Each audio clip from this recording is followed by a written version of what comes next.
let's get started. So today I wanted to present you 7 tools every Python developer should know. Those are tools around a Python project, so how to operate a Python project or make your life in a Python project easier. So I will not go into data science or data visualization or machine learning libraries. So those are really tools to make your life in a Python project easier.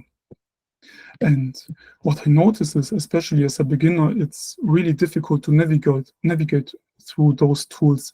So there are so many tools around dependency management. There are so many tools around code formatting, code linting, security things, documentation generation, and so on. And yeah, it's really hard to know what to use and what's good and what's not. And yeah, when I was a starter in Python, I was really completely lost, and I thought I was too stupid to use those tools, but I was only overwhelmed by the amount of tools out there. And with this small presentation, I want to give you a set of tools which I'm usually using to tackle like 80 or 90% of your Python projects, and promise me those tools are simple to set up and simple to use, so you will probably not have any issues to run them. Yeah, like I said, I want to keep the things simple and focus on the basics. So I will go through, I will show you a Python version management tool, the dependency management tool. We will go over code linting tools and code formatting tools, type checking, and documentation generation tools, and also automation tools to make your life easier. Yeah, so let's go into the first tool. And so suppose we have the following problem. So let's say we have 3 different projects on our machine, and every project needs a different Python version. So the first one needs 3.3, the second one needs 3.7, and the third one needs 3.10. So when I was a beginner in Python, what I did was go to the official Python website, install the specific Python version, then setting my executables and my path variables, and then do my projects like I want to. And then when I want to switch to a different project, I went back to the official Python website, installed a different Python version, and then set my Python path variables and so on. And yeah, you will notice that's very error prone and very tedious and very annoying to do that. And one tool which really stood out was Pyenv. And Pyenv is a Python version management tool where you can easily install and easily switch between Python versions. So you don't have the problem like I had in my beginner days.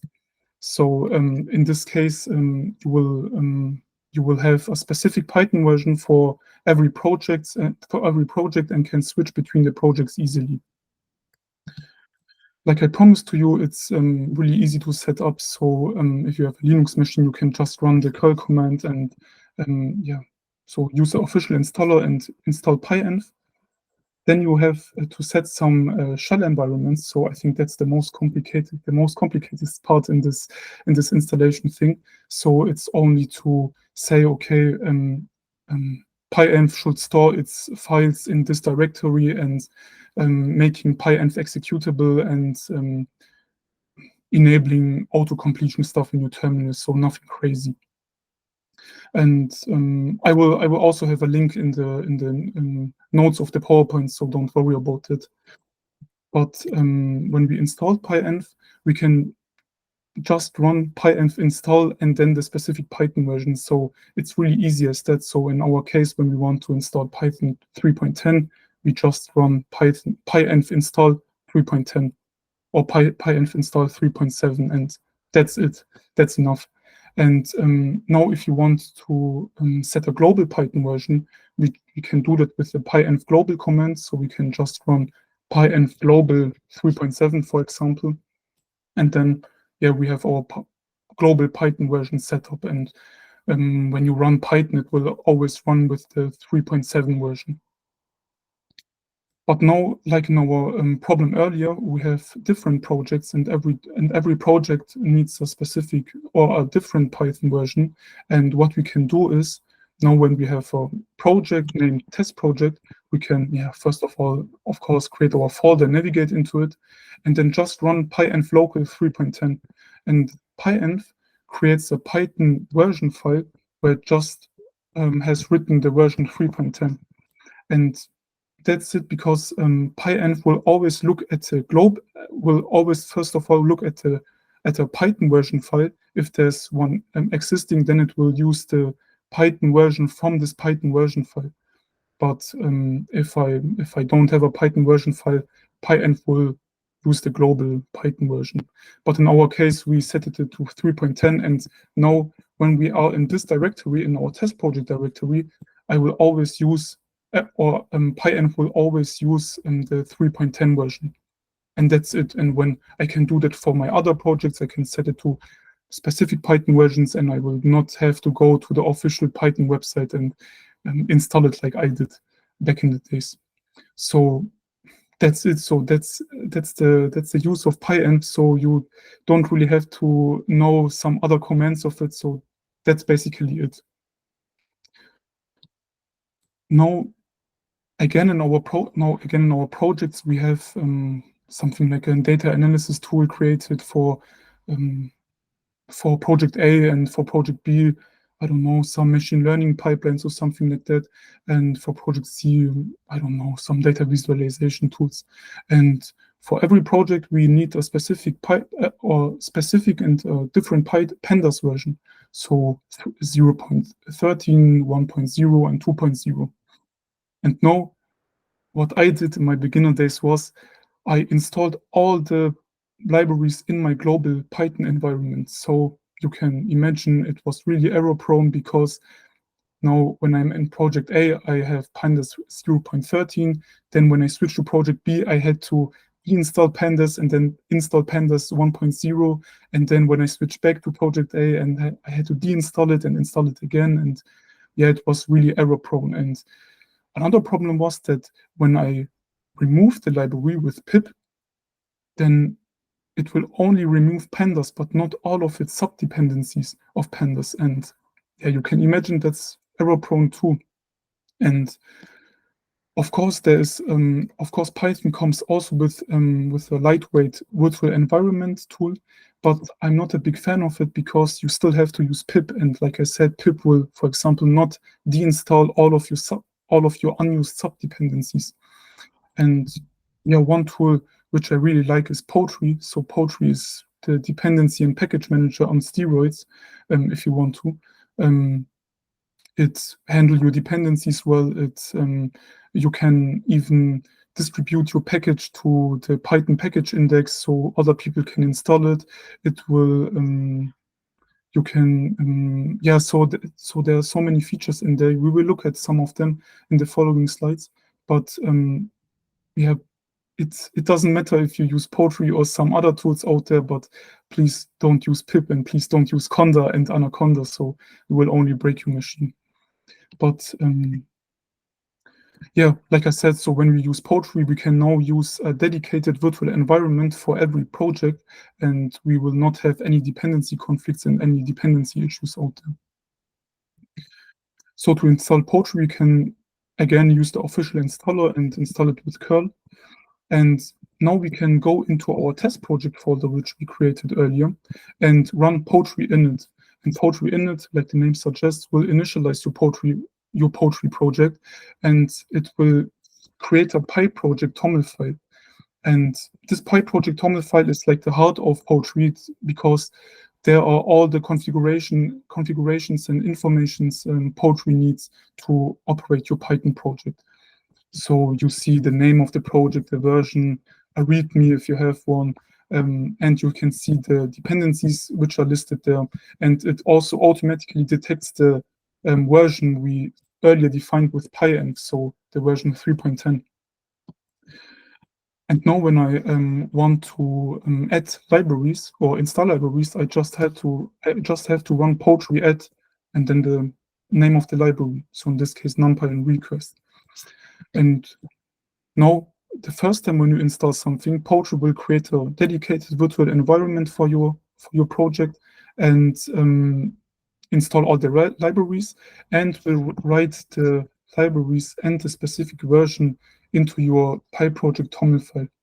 Plus, it will also create a poetry.log file, which is unfortunately too long to show, but the poetry log file keeps track of all the installed libraries and sub-libraries and everything, and with the specific version and with the specific hash of the source file.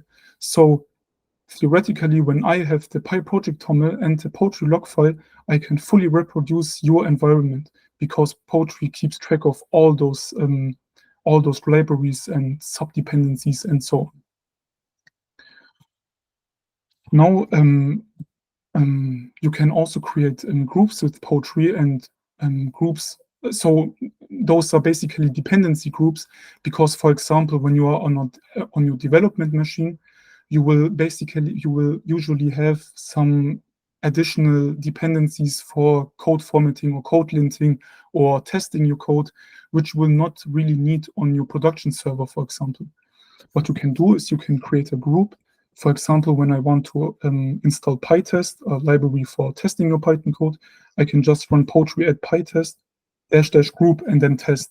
And poetry will create some test dependency group for me with PyTest in it.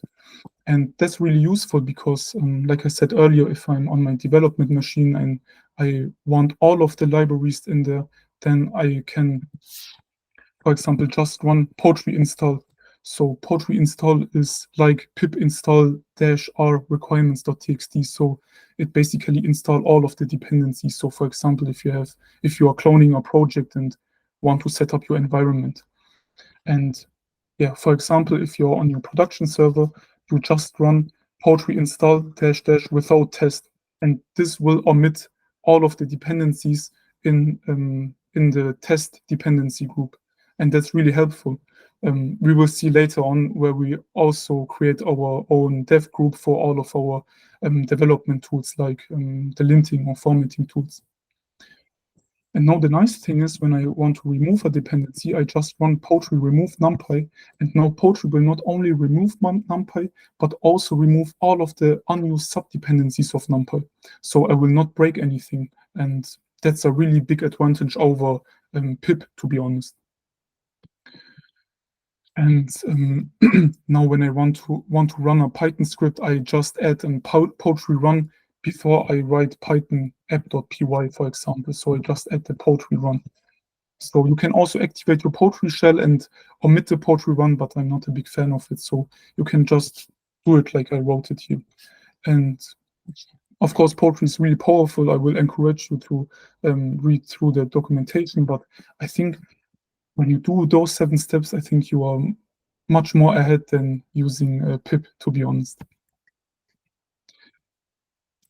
So now coming to the next section, and that's about linting your code. So linting tools are really helpful to detect code smells and potential errors in your code. So, for example, when you have unused variables in your code, it will not necessarily break your code, because your code will hopefully run fine too, but it's a really big code smell, because an unused variable can lead to potential errors later on, or unused imports, or stuff like a too long line, which is really unreadable for us humans, and a linting tool like Ruff will help us to detect those potential errors and code smells. And what I pretty like about Ruff is that it's written in Rust, so therefore it's super fast. You can see it in the image below. It's orders of magnitude faster than really popular linting tools like Flake or PyCode style.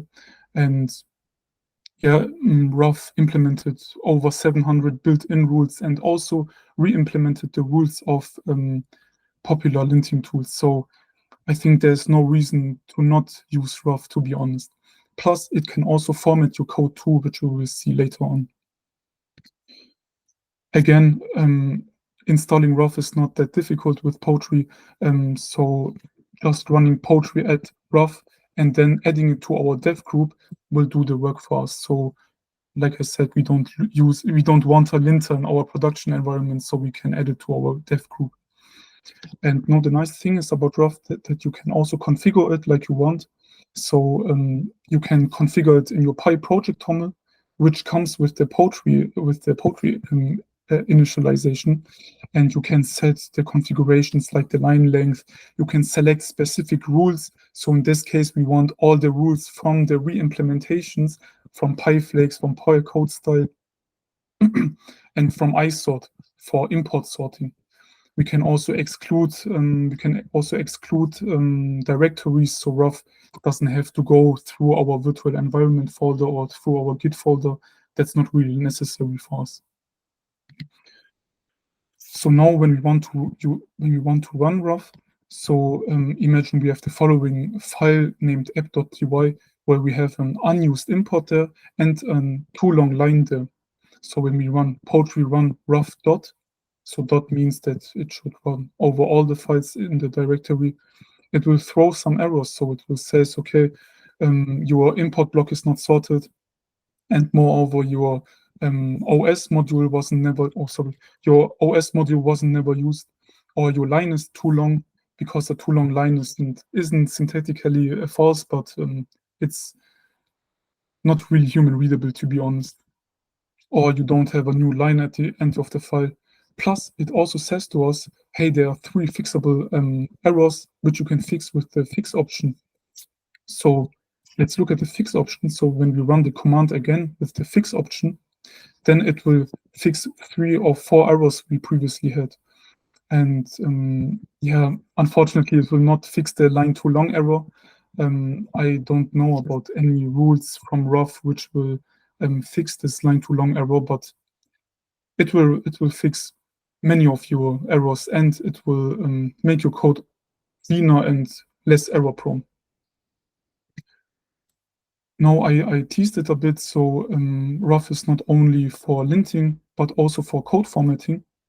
So code formatting is, in my opinion, really important for us humans, because let's see at the following example. So this code will run perfectly, but to be honest, it's not perfectly formatted. So you see arbitrary spaces, you see this suspicious if statement, which is weirdly formatted, and it's not really beautiful, to be honest. But luckily we have Ruff installed, and therefore we can also use Ruff for formatting.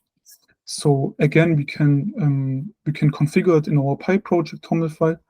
We can say, okay, I want the code style to be double, or the ident style to be space, or we can also use tab. There are also some other configurations which are not really important to use Ruff. And now we can run Ruff with poetry run Ruff format dot, which will again run over all of our Python files. And we see our nice formatted Python file. And yeah, it's cheap to run, it's easy to run, and like all of the previous commands, you only need 2 or 3 commands to run all this stuff. So it's really cheap to run, and you would be stupid if you not do that, because yeah, like I said, it's really easy to set up and run. Plus, your team members in your project will thank you. So going into the next topic, and that's type checking. And you probably know that Python is dynamically typed, and Python doesn't enforce types. So like in this example, we have the function def add numbers, where we also have written some type hints. So we say, okay, this function should only take integers. And when I call it with 2 integers, it will run fine. But if I call it with 2 strings, it will also run fine. And that's not a desired behavior, because yeah, we don't want to add those two strings, and unfortunately Python will not check it for us. But luckily we have some static type checking tools like mypy, which will run static type checking analysis for you, and go through all of your code and sees, okay, maybe which function took some values with undesired types, so like in this case. And again, it's really easy to set up, so you just had to run poetry at mypy and add it to our dev group. And you can also configure mypy, but you don't have to disable some errors. But you can run poetry run mypy dot, and now you can see 2 errors. So it's regarding the add numbers function that it took 2 arguments that it took 2 arguments with the string data type, and that wouldn't be something which you would see if you didn't have mypy, you know. So it's a really important tool to have in your toolbox, and it will save you a lot of headache in the long run, because you don't want such type errors in your production server, you know. And it's good to catch those errors early on. And yeah. So going to the next topic, and that's documentation. So in this presentation, I will not go into how to write doc strings or something like that, because that should be self-explanatory. But it's also important to generate documentation pages for you. So what I saw earlier on at one of my previous companies was that they use Confluence for API documentation, and that was really awful, to be honest. But there are many tools out there and many popular tools like Swings. But in this presentation, I wanted to show you tools where you need as little as no configuration. And pdoc is one of those candidates, which is really easy to set up, and yeah, you don't need any configuration to run it. And let's say we have the following file where we have a collection of math operations there with our doc strings and type hints. And now we just have to install again pdoc and add it to install pdoc, and again put it into our dev group, and then just run pdoc with poetry run pdoc, our file name or our directory name, and then -o docs, and that says to pdoc, okay, put your HTML files you built into my docs directory. And then you will get a nice HTML, a nice documentation file like this. So I know it's maybe not the most perfect one, but like I said, I think it's the most simplest one to set up, and you will still get a clean page, and you can then deploy it anywhere you want. And yeah, you can also configure it if you want to, but you don't have to. Now coming to the last section, and that's automation. So I showed to you some cool tools like Ruff or mypy to make your life easier in a project. But to be honest, nobody forces us to run those tools on our code. So I can still get away without running Ruff or running mypy on my code. And one cool tool to enforce this thing out a little bit is pre-commit. And pre-commit hooks are basically Git hooks, and Git hooks are scripts which are running or which are triggered by specific events in a Git repository. So a pre-commit is triggered when you are committing something in a Git repository. In a Git repository. And in order to use pre-commit, we obviously have to initialize our Git repository and then add pre-commit to our dev group. And then we have to run pre-commit install in order to install the GitHook scripts by pre-commit. And the nice thing about pre-commit is that you can define your hooks in a pre-commit config YAML file, and those hooks are now always the hooks will always be run when you are committing something. So in this case, I have some hooks like check edit large file, or check YAML for conformity, or check if there's a merge conflict. Then I can add mypy, which we saw previously, and we can also add use put in Ruff to automatically format and automatically lint our code.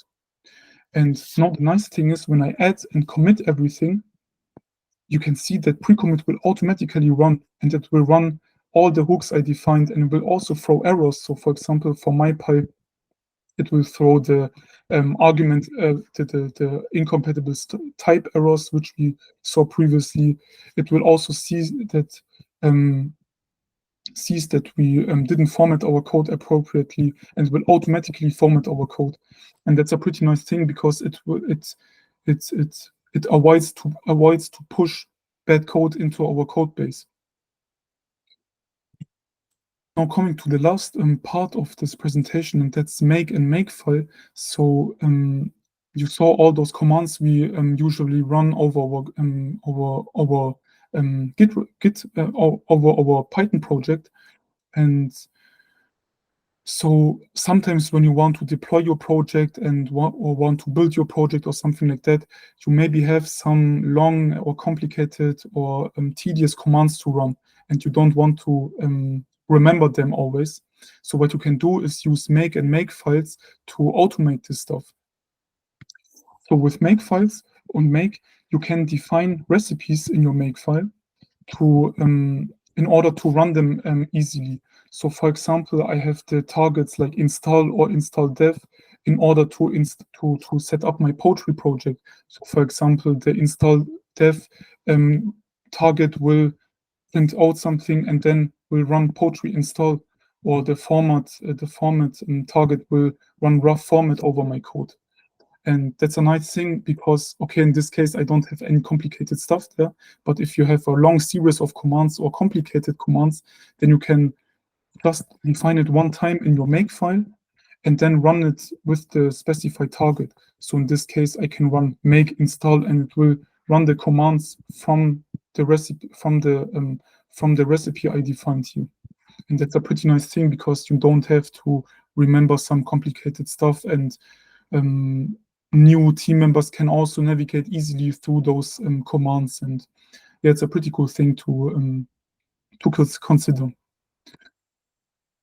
Yeah, so coming to an end, so I hope you gain a good understanding about focusing on the basics, so not overcomplicating the stuff, not adding a new tool every week, and hopefully you will not also get this kind of forced productivity mindset, so that you, for example, for the pre-commits, that you put in 100 or 200 pre-commit hooks in there and gain this sense of false productivity.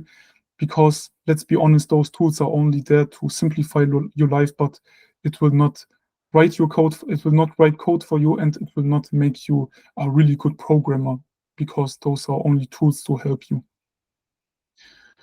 Yeah, so thanks for listening, and hopefully you have one or two questions for me.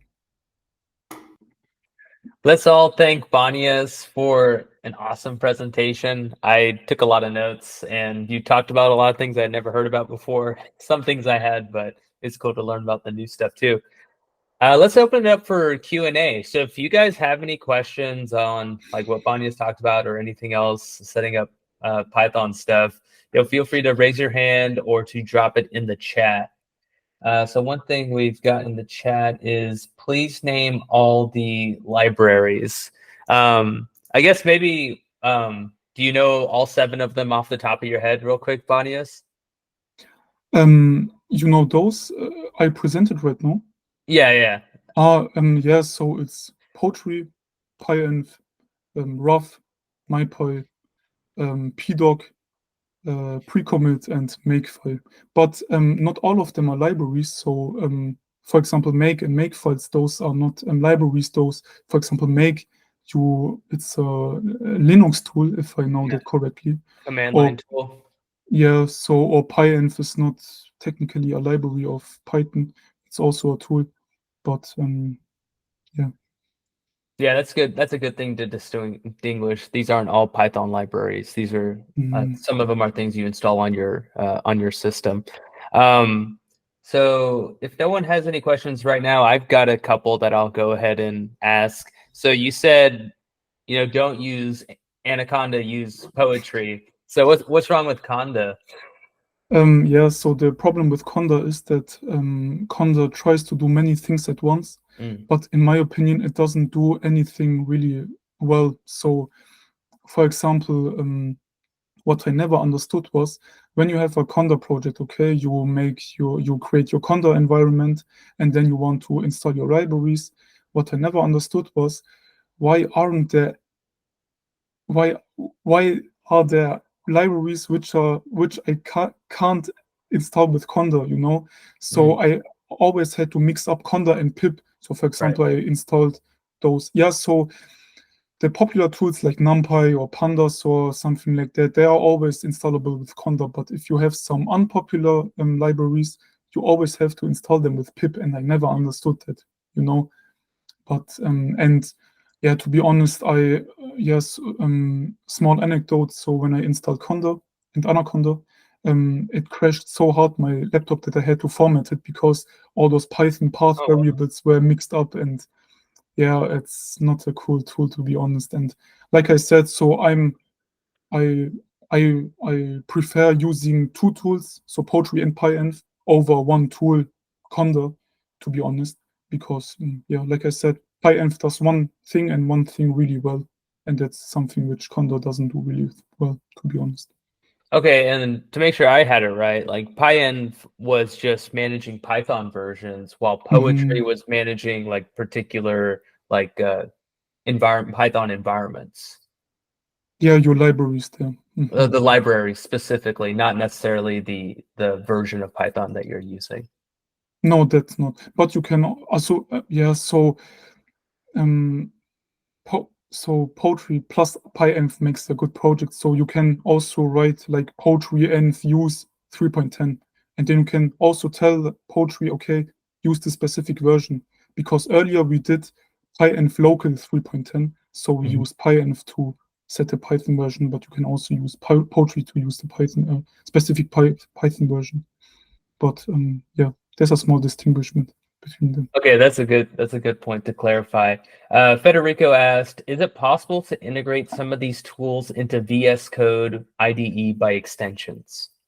Yeah, so I think Pyenv and Poetry not, so I never heard about that, to be honest.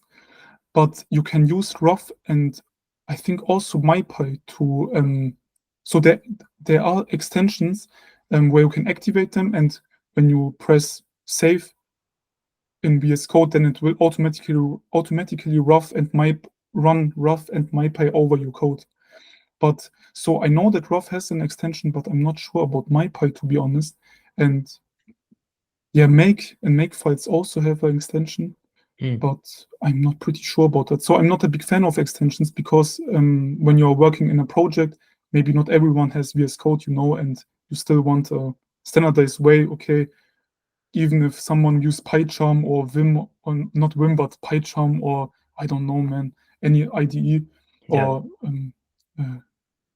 code editor, that you always know, okay, I can still use Ruff. So yeah. Yeah, good question. Thanks, Federico.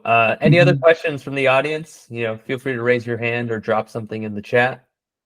I guess I have another question, which is I'm curious about your tech stack, Banias. Like I guess all the way from like the OS that you're working on, and then like what you're using most often for your data science projects, like the libraries and then the other command line tools. You mean tools around, like, for example, data analysis, or really tools around a Python project like Poetry or something like that? So I guess more specifically in like data analytics or data science projects. okay, yeah, so it really depends, but what I usually use is polars for yeah, so as a good alternative to pandas. Yeah, so for visualization, I mostly use Plotly because the plots are really nice, but also matplotlib because you can really customize your plot like you want, even if it's a bit more complex. And yeah, to be honest, I didn't expect this question because there are so many libraries. Yeah, there's so many libraries out there. But for example, when I did my master thesis, I had to use Gluon_TS for time series forecasting. I think not everyone knows this library, or PyTorch for deep learning stuff. So, and then there are always like those mini libraries around PyTorch, which are really specific, like for loading your data or something like that. And maybe one more tool which I usually use is Hydra, which is for configuration management. So in machine learning projects, you usually have like configuration files like YAML files or something like that to put in your hyperparameters, for example. Yeah. And with Hydra, you can really nicely manage your configuration files. And it nicely integrates with experiment tracking tools like MLflow, which I also heavily use. Okay, cool. Yeah. But to be honest, yeah, there's so much out there. I Right. don't know them by heart, to be honest. But Yeah, for sure. But that's super helpful. And I guess if there are no more questions, let's thank Banias again for a great workshop.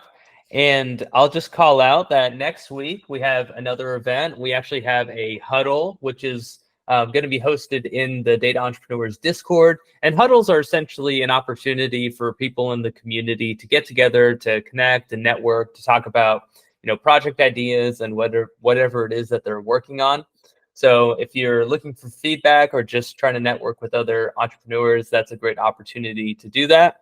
We will share the event on the YouTube channel. So if you're not subscribed, go ahead and do that. That's a great way to kind of keep up with these free workshops and educational resources that we're putting out there.